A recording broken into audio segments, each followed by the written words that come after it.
So I have so much caffeine in my system from today's bench session. Now, I'm not gonna sit here and act like I'm a doctor and I'm like super qualified to actually diagnose you with something, because for all I know, you could actually have something very wrong with your back, like a herniated disc. I never got an MRI, so I don't know for a fact if that's what I had. It felt like nerve and spinal pain. But if you're in the same boat and you can relate, or you even just have mild lower back pain, which I think is the majority of the viewers who have probably clicked on this video, well, then maybe I can help.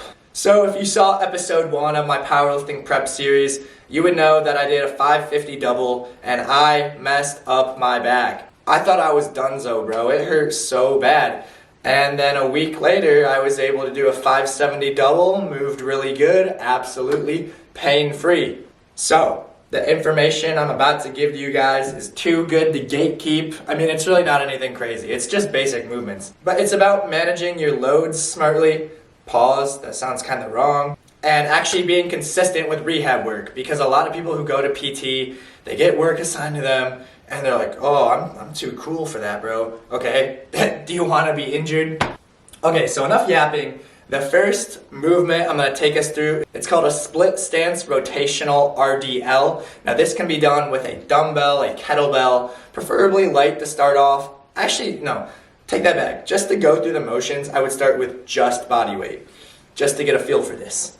You want to start with 1 foot forward, 1 foot back, your arm out, and you go down like this.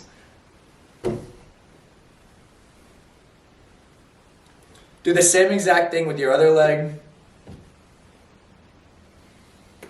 It's important to know that for these exercises, regardless of whether it's like split stance and you have to switch sides, I will be doing 10 sets of 10 to 15 reps for each movement. And another thing to keep in mind, do this with intent. I mean, you already clicked on the video, you're already interested in doing what it takes to fix your pain. So if you're gonna put the effort into the rehab work, actually take your time with it. You should be doing it 2 times a day minimum. It's gonna take 10 to 15 minutes, but I promise you, it'll make it so much better. The most important thing you can do when it comes to injury is giving it movement. A lot of people think that sounds counterintuitive, but it's actually the opposite. If I have a herniated disc and I'm sitting on the couch watching TV all day, that's gonna make it worse because I'm not giving my body a reason to actually recover. You want to go through movement, give it movement, get blood flow in the area, give it just enough stress to adapt and recover. But obviously not past like 4 or 5 on a pain scale to the point where it's just prolonging the injury. And let me note that throughout this entire time, I was still doing squats and deadlifts. I was just smarter about the way I managed the weight. It's important to not push past 2 or 3 on a pain scale. Like I said, you want to find a weight you can tolerate. Even if it's a deload, you have to drop your ego. I know a lot of people want to go heavy, but if you want to recover, man, don't push it. I'm serious. I've learned the hard way. It sucks. Better to take the L and go for 1 to 2 weeks of light lifting than it is to make it worse and be out for half a year. One leg forward, kind of lean into it like you're doing a lunge almost. And you're gonna rotate from side to side, doing that full 180-degree motion. You're gonna do 10 to 15 reps with that. Again, 2 to 3 second eccentrics. Really feel it out. Forward.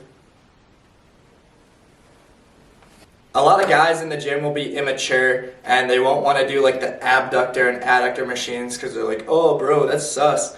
But bro, building strong adductors is going to help you so much with your lifts. But this next movement is going to be glute bridges / hip thrusts.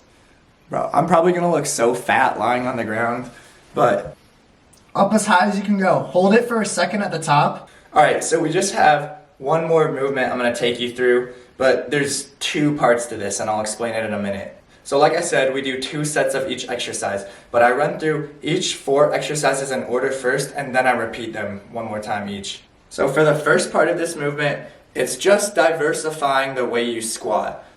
So if your leg stance is normally a little further than shoulder width apart, which is probably the majority of you guys, then I want you to start by narrowing your stance, bringing it in. Even if you get shit depth, slow eccentric down. And then when you go through all the exercises a second time, I want you to do a wide stance, almost like you're getting ready to set up for a sumo deadlift.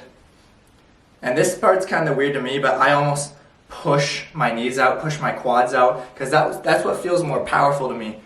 And I do my slow eccentric, down, try and hit depth, up and explode like that. That's what feels powerful to me. And yeah, it's that simple. I just do that routine 2 times a day, sometimes more if I'm feeling it.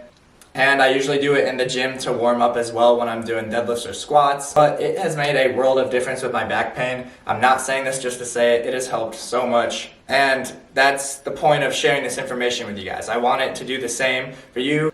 Because quite frankly, squats and deadlifts should not hurt your back, and no one deserves to not be able to do that because of back pain. It sucks, man. I've been there.